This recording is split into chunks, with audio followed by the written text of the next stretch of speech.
রাজধানীর একটি বারে ভিআইপি কক্ষ না দেওয়ায় মনক্ষুণ্ণ এক যুবদল নেতা পরে ২০-২৫ জন অনুসারীকে নিয়ে রেস্তোরাঁয় ভাঙচুর আর মদ বিয়ার লুটের অভিযোগ তার বিরুদ্ধে।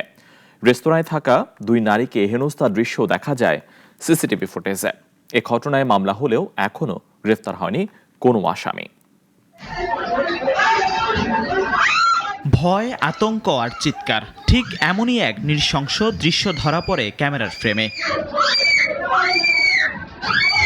রাজধানীর মহাখালীর জাকারিয়া হোটেলে দুই নারী হামলার শিকার হন দল বেঁধে আসা একদল পুরুষের হাতে।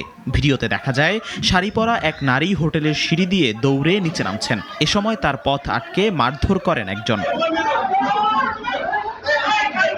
আরেক নারীকেও পেছন থেকে ধাওয়া করে ফেলে দেয়া হয় মাটিতে। পরে দুজনকেই আক্রমণের দৃশ্য দেখা যায় ৮ থেকে ১০ জন মিলে। ঘটনার পরই জানা যায় হামলাকারীরা ছিলেন যুবদল নেতা মনির হোসেনের অনুসারী। আর হোটেল কর্তৃপক্ষ জানায় ঘটনার আগের দিন ভিআইপি কেবিন না পেয়ে ক্ষোভ প্রকাশ করেন মনির। মদ পান করে ডিসকাউন্ট চেয়েও জড়ান বাকবিতণ্ডায়। পরদিনই ২০ থেকে ২৫ জনকে সঙ্গে নিয়ে ফিরে আসেন মনির। ঢুকেই শুরু হয় তাণ্ডব। ভাঙচুর করা হয় কাচের গ্লাস, চেয়ার টেবিল, এমনকি ক্যাশ কাউন্টার থেকে লুটে নেয়ার অভিযোগও ওঠে টাকা ও মদের বোতল। ঘটনার দুদিন পর গতকাল বনানী থানায় মামলা দায়ের করেছে হোটেল কর্তৃপক্ষ।